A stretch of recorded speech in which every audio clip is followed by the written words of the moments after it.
मंडळी, आज विषय होतो माझ्या स्वप्नांचा आणि ह्याच स्वप्न मी 3 वर्ष आधी बघितलेलं आहे। तर आज होतो रविवार आणि नेहमीप्रमाणे माझ्या मम्मीने मला लवकर उठवून घातले आणि मी लवकर उठले म्हणून मी ह्या माणसाक पण लवकर उठवले।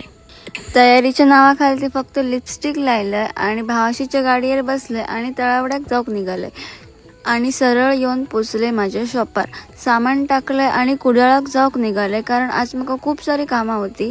पहिली तर लाईटीचं सामान घ्यायचं होतं, ते लाईटीचं सामान घेतलं आणि सरळ तळावड्याक येऊन पोचले। भूक खूप लागलेली म्हटलंय घराकडे जाऊन थोडं जेवलंय आणि माझ्या बाहुबलीक सांगितलंय की ह्या टेबलवर जरा रस्त्यावर नेऊन दे।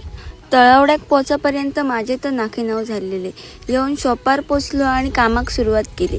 काम करताना कसो टाइम गेलो कळकच नाही आणि लेट पण झालो आणि भूक पण लागलेली। म्हटलं आता घराक जाऊया म्हणून शटर बंद केलं आणि घराकडे जाऊक निघालो।